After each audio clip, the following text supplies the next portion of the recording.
En este video desarrollaremos las características de los lípidos saponificables. Como indicamos en un video anterior, la estructura de los lípidos es muy variada, lo que dificulta su clasificación, pero una clasificación muy utilizada los divide en dos grandes grupos, los lípidos saponificables o también denominados complejos y los lípidos no saponificables o simples, y esta clasificación se basa en la capacidad que tienen algunos lípidos de realizar una reacción denominada saponificación. ¿Y en qué consiste la saponificación? La saponificación es una reacción de hidrólisis en un medio alcalino, mediante la cual se fabrica jabón. Y para que esto ocurra, se necesita la presencia de lípidos que contengan ácidos grasos. Estos lípidos van a reaccionar, como indica la reacción en un medio alcalino, es decir, en presencia de una solución alcalina o una base, y va a formarse finalmente el jabón y la glicerina como derivado de este proceso. Y hemos indicado que según la presencia de los ácidos grasos podemos subdividir a los lípidos en dos grupos grandes, los saponificables, que son aquellos que contienen ácidos grasos, y los no saponificables, que no contienen ácidos grasos. El primero de ellos va a subdividirse en acilglicéridos, fosfoglicéridos, esfingolípidos y los cerios o ceras. Todos ellos vamos a desarrollarlo en este video, mientras que los no saponificables, que no contienen ácidos grasos y que tenemos a los terpenos, esteroides y prostaglandinas, será el tema del siguiente video. Iniciemos la revisión de los lípidos saponificables. Dentro de ellos vamos a encontrar a los acilglicéridos. Esas moléculas están formadas por la unión de 1, 2 o 3 moléculas de ácidos grasos que van a estar unidas a una molécula de glicerol.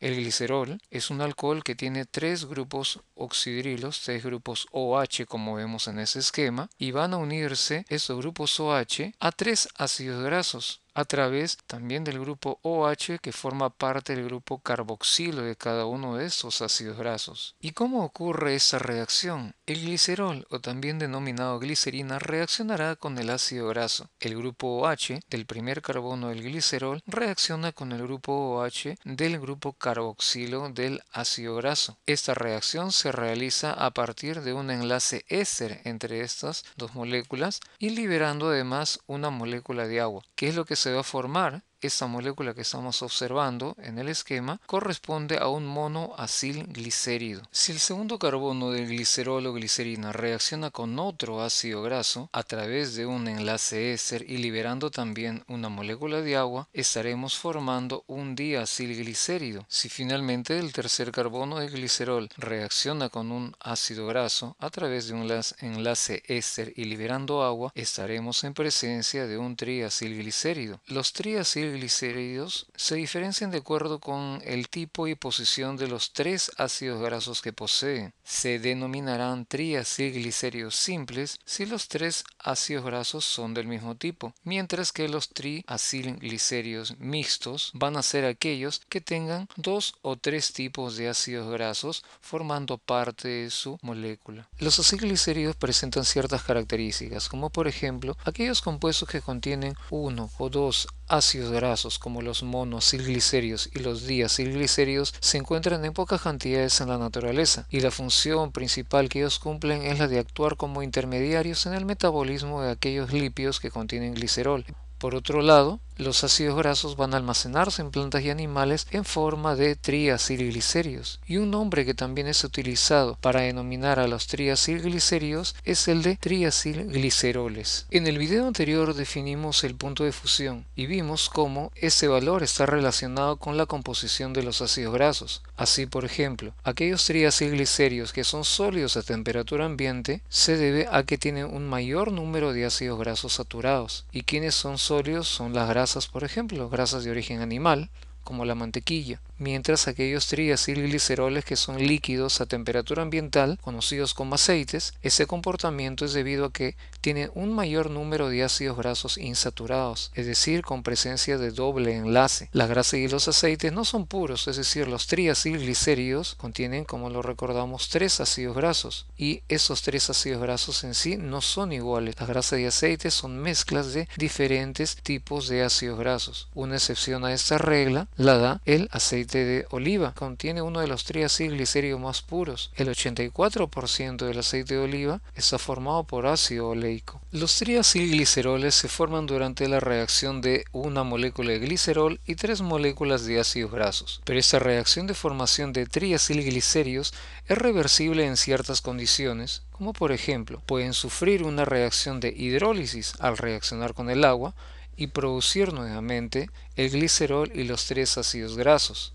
Este proceso ocurre, por ejemplo, durante la digestión de las grasas en el intestino delgado por la acción de una enzima que favorece todo este proceso. Esa enzima es la lipasa pancreática. Las principales funciones que cumplen los triacilglicéridos son las siguientes, y la primera de ellas está en relación con su composición química.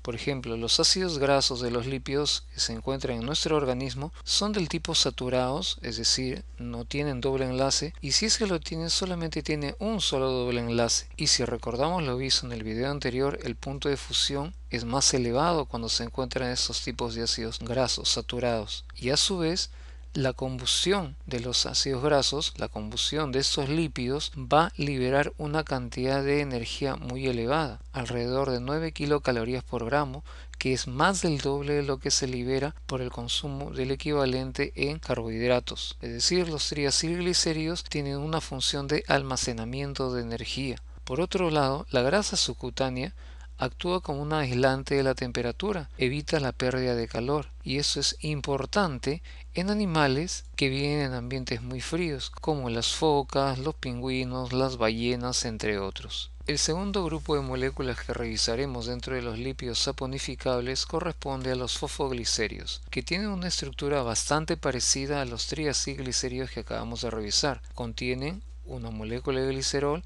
unido a 2 ácidos grasos. Eso sería un diglicerio, pero el tercer carbono del glicerol está unido a un ácido fosfórico o a un fosfato, formando el ácido fosfatídico, el que a su vez puede estar unido a una molécula de naturaleza polar, dando por consiguiente la formación de un fosfolípido. Como recordamos, las membranas celulares tienen una doble capa de fosfolípidos, y los fosfolípidos tienen su naturaleza anfipática, es decir, tienen un comportamiento polar y apolar, hidrofílico y hidrofóbico debido a su composición. El glicerol, que contiene 3 átomos de carbono, 2 de ellos están unidos a ácidos grasos, el tercero a un grupo fosfato y ese a su vez a una molécula de colina o de otra sustancia. Esta zona representada por los ácidos grasos, la cola de la molécula del fosfolípido, es de naturaleza hidrofóbica, mientras que la región que está formada por el glicerol, el fosfato y la colina es de naturaleza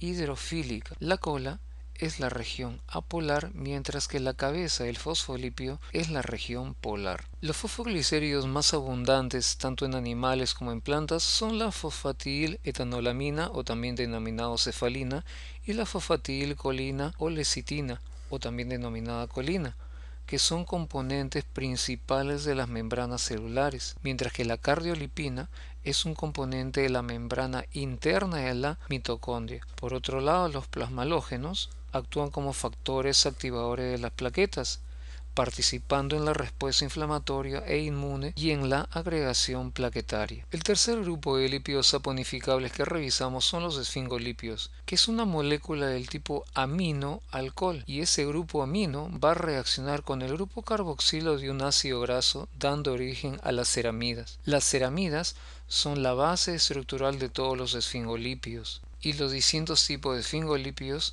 se van a obtener a partir de la unión de ceramidas a moléculas de naturaleza polar, dando origen, por ejemplo, a los esfingofosfátidos o también denominados esfingomielinas, los cuales se obtienen a partir de la unión de ceramidas a ácido fosfórico, y este puede a su vez unirse tanto a etanolamina o a colina, los cuales también pueden encontrarse formando parte de los fosfoglicéridos.